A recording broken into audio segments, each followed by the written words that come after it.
sleep, and neither do we. So we're here with you live from 2 till 6 a.m. every weekday. Call us 866-90-RED-EYE. So join me, Gary McNamara, and me, Eric Harley, every weeknight to discuss the latest in news and entertainment. Right here on WOCA, The Source.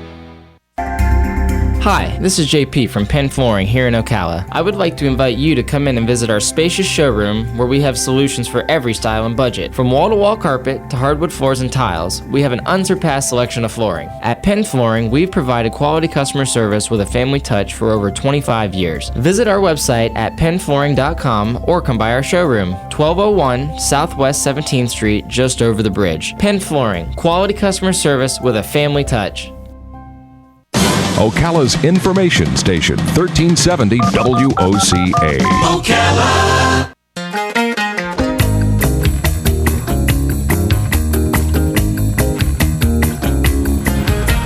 All right, 21 minutes after 9 o'clock. It's just one of those things lately, you turn on the news, you know you're going to hear about somebody hurting somebody, and the word ISIS is going to probably be part of it.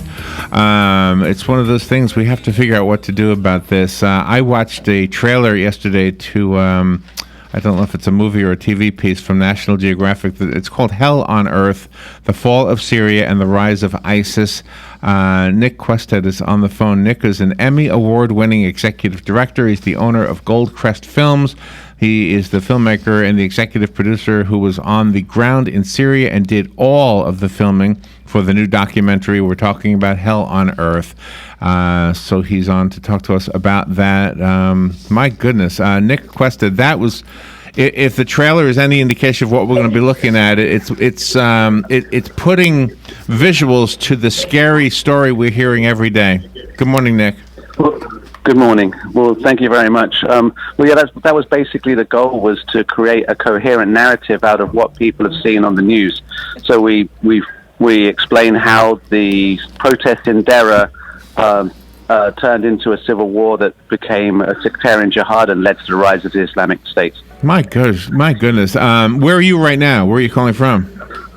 I'm in Washington, D.C. We had a screening last night, and then yesterday we had a congressional screening. Were you in danger when you were doing the filming? Well, in Syria, we didn't actually go to Syria. We built a network of journalists to cover the northern Syria. It was just too dangerous. But I filmed in northern Iraq. We were one of the first journalists to go into a town called Kiara, which is just south of Mosul. So we were the first Western journalists to go in there. We had an embed with the Iraqi army with their special forces called Golden Division. So that was an interesting time. And then I spent some time in southern Iraq, where unfortunately I was shooting an oil pipeline where we were trying to show how the Islamic State financed themselves through the oil trade. And I was arrested by the Peshmerga, which is the Iraqi army. Oh, my God. Which was a little tense for a couple of seconds. I bet that was scary stuff. My gosh, all the things you hear, you must have not known if you were going to come out alive.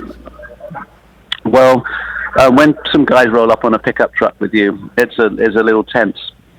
And they ask you to put the camera on the ground, take your jacket off, turn around. And I sort of walk over to them, and as I walk over to them, they offer me a cigarette. And I was like, enormously relieved to be offered a cigarette, even though I don't smoke. Yeah. Because, as you know, the Islamic State don't smoke. So then I knew it was the Peshmerga and not the Islamic State. I gotcha. Okay, no, I didn't know that. I really didn't know that. All right. So what do you take from your experience, and what will we take from watching the film? Are we going to understand ISIS, or are we going to simply reconfirm what we know, which is that they have to go?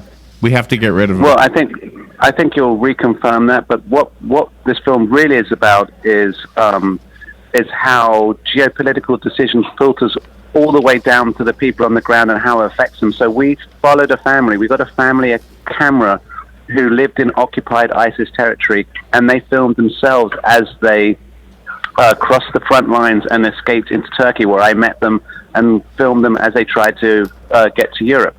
So what we're trying to say and show is that this is a normal working class family, and when you're faced with a civil war where you're faced with this massive uncertainty, that any family would make the same decisions that they did, which is try and leave their country and seek refuge elsewhere. So we'd like to sensitize people to understand that they need our help. And America has been built on immigration. I'm an immigrant. I came here, and I think we'd be better off all as Americans to enjoy these people in our country.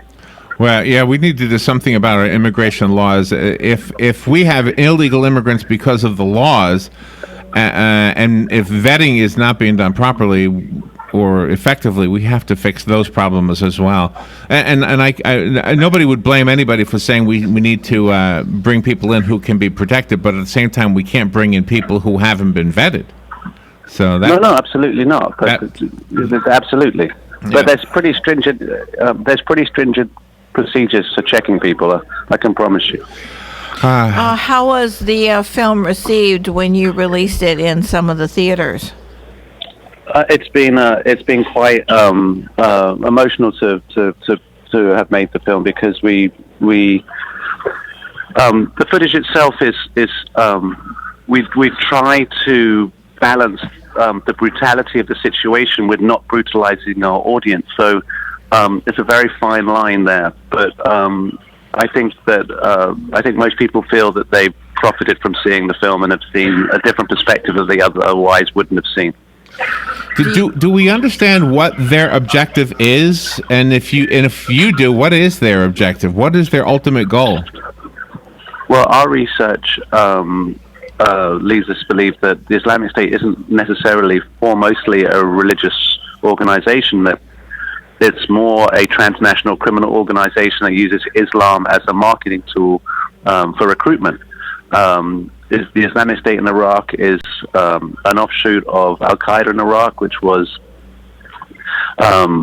there initially to fight the American occupation, and then after the surge and the withdrawal, the Islamic State in Iraq was there was a militia to protect the Sunni residents of Iraq from the Shia persecution of themselves, and then that metastasized into a colonization of Syria. But how does that explain running people over on the London Bridge? How does that explain those kind of attacks? Well, I think when you look at what those attacks are, there's a man called Abu Musab al-Suri, who was an Al Qaeda ideologue and compatriot of Bin Laden, and he called for low-cost jihad. So what we're seeing is a continued call from Al Qaeda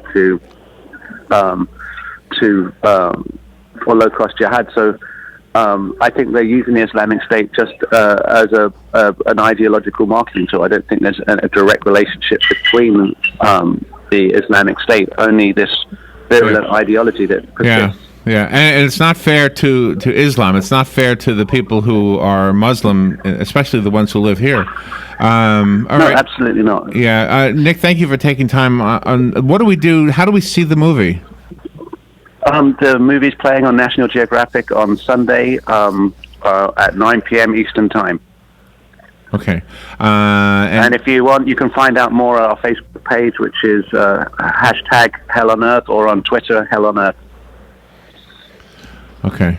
And what do you think about sanctuary cities? I mean, we have a sanctuary city not too far from us, and it seems to me that this gives the bad guys a location to get together and plan these attacks.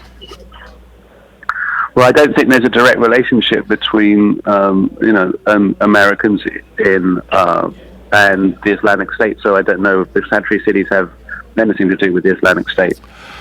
Well, we're looking forward to it. For the listeners, if you check out the trailer, the trailer, you get a kind of a little taste of what you'll be watching, and it definitely puts some visuals that the news hasn't been giving us, and puts the working class family element of this too. I mean, I've always said this. I've said this about everything.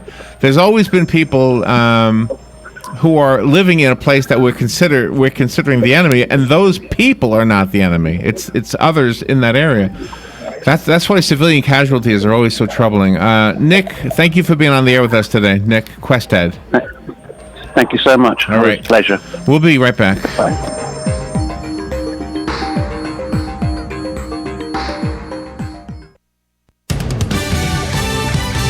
Fox Fox News Radio, I'm Lillian Wu.